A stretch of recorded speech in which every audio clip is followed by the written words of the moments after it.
Break के बाद अधूरे ख्वाब में एक बार फिर से आपका खैर मकदम है। मऊ जिले के बुनकरों के पास माल निकासी का कोई जरिया नहीं है।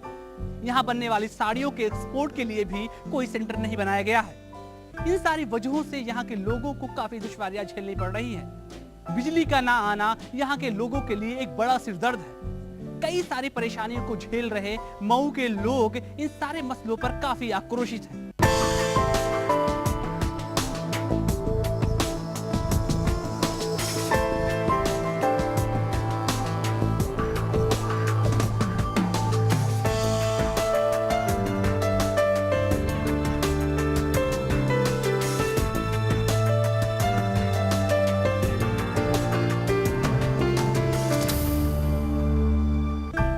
किसी भी उद्योग को चलाने के लिए बुनियादी चीजों का होना बहुत जरूरी होता है, लेकिन विडंबना ये है कि मऊ में अमूमन बिजली नहीं रहती, जिसकी वजह से मऊ के बुनकरों में काफी रोष है।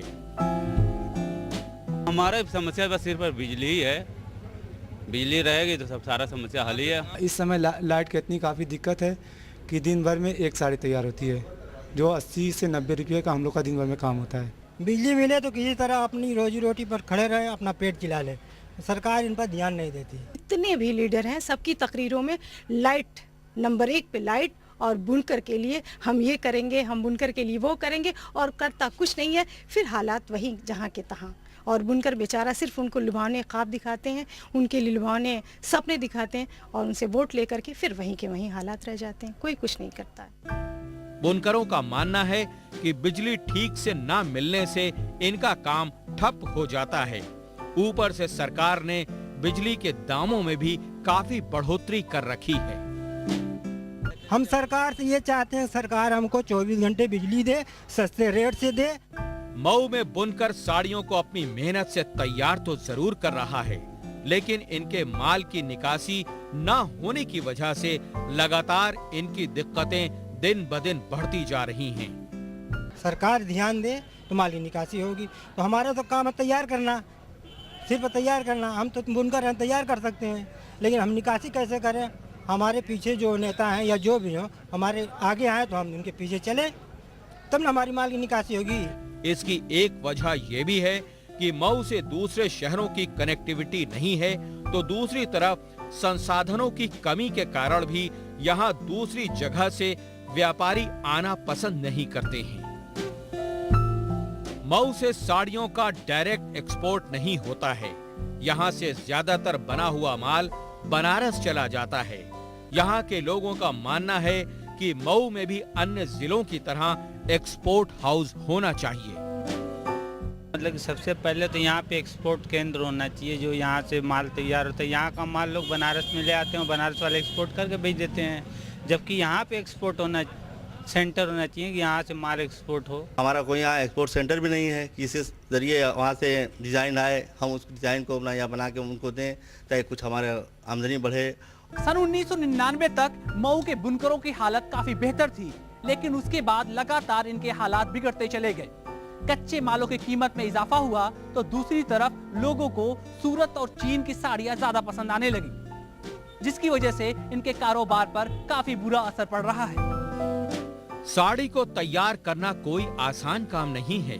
बहुत लंबी प्रक्रियाओं से गुजरने के बाद ताना बाना बुनकर यहाँ के लोग साड़ियों को तैयार कर पाते हैं। साँचे पे दे के उसको तानी तैयार कराते हैं, उसके बाद फिर रंगी में देते हैं। रंगी से आती है, उसके बाद कारीगर के पास देते हैं, कारीगर लेके जाता है ताना बाना, उसके बाद साड़ी तैयार होती है।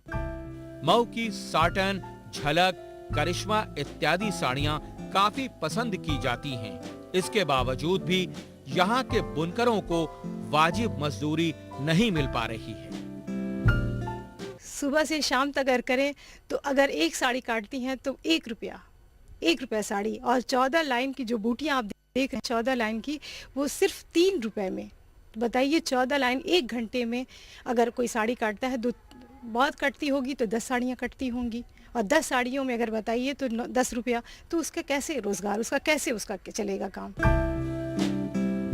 जानकारों के मुताबिक वर्ष 1999 तक मऊ में बुनकर काफी खुशहाल था। उस समय यहाँ के बुनकरों को तमाम बुनियादी संसाधन प्राप्त थे। लेकिन अब ऐसा नहीं है। परेशानी 99 के बाद से आज तक भोग रहे हैं बुनकर। बिजली नहीं, माल की प्रॉपर व्यवस्था नहीं, यहाँ से भेजने की प्रॉपर व्यवस्था नहीं। तो जब अर्थहीन हो जाएंगे तो हर दृष्टि से उस झंझट में फंसेंगे ही फंसेंगे। महंगाई से सभी चीजों के दाम 7वें आसमान पर हैं। यही वजह है कि दिन ब दिन साड़ियों में इस्तेमाल होने वाले कच्चे माल की कीमतें बढ़ती जा रही हैं। यहाँ के लोगों का मानना है कि सरकार सब्सिडी दे तो फायदा जरूर हो सकता है। सरकार से बार बार सब्सिडी की बात की जाती है तो कोई सरकार सुनती भी नहीं कि हाँ चलिए इस सब्सिडी दे के थोड़ा मटेरियल सस्ता हो ताकि साड़ी सस्ती पड़े। साड़ी सस्ती पड़ती हम लोग नहीं है, इसलिए बिकना मुश्किल है।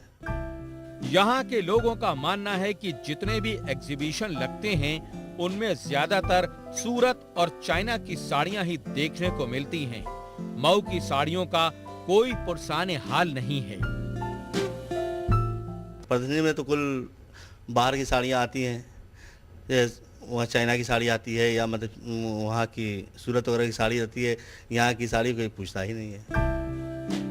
वर्ष 2005 में मऊ दंगे की वजह से भी यहाँ के कारोबार पर काफी असर पड़ा है, जिसका नुकसान आज तक बुनकरों को उठाना पड़ रहा है। व्यापारिक आते नहीं, इससे डरते हैं वो, क्योंकि मऊ को एक दंगे का मतलब स्थान मानते हैं कि यहाँ दंगा होता है, फसाद है, कब फसाद हो जाए। इस वजह से मऊ के लोग मतलब व्यापारी ज़्यादा नहीं आते हैं। वो डर, एक खौफजदा, उनके अंदर एक दहशत है, एक खौफ है, और खौफ की वजह से वो नहीं आते हैं। तो इसका भी असर बहुत ज़्यादा पड़ा है। मऊ के लोगों का मानना है कि सरकार की तरफ से बुनकरों के लिए जो पैकेज आते हैं उसका लाभ सीधे बुनकरों को नहीं मिल पाता है, बल्कि ज्यादातर फायदा बैंक और सोसाइटियां ही उठा पाती हैं। जो कुछ बुनकरों को पैकेज मिला है वो तो सोसाइटी के नाम पे मिला है। आम बुनकर को कोई फायदा ही नहीं हुआ है कि आम बुनकर को कोई फायदा हो उस पैकेज से। आम बुनकर का जब फायदा हो तो हम माने कि सरकार काम कर रही है। आम फिर से बुनकरों के कंधे पर रख के ही बंदूक चलाई गई है, और जो बैंकों को माली मदद देने के लिए ये एक बहाना है। इससे बुनकरों को कोई लाभ होने वाला इस योजना से नहीं है। ये तो सीधा बैंकों को अनुदान मिल जाएगा, बैंक अपने पैरों पे फिर खड़े हो जाएंगे, उनके पास माली पोजीशन ठीक ठाक हो जाएगी। सरकार बुनकरों के लिए पैकेज तो जरूर दे रही है, लेकिन इसका ज्यादातर फायदा बिचौलिए और बैंक उठा ले रहे हैं। राज्य और केंद्र सरकार को बुनकरों की बेहतरी के लिए कोई उपाय जरूर निकालना होगा, तभी पूरे मसले का सही हल निकल पाएगा। फिलहाल वक्त हो चुका है एक छोटे से ब्रेक का। ब्रेक के बाद हम फिर हाजिर होते हैं। आप देखते रहिए अधूरे ख्वाब।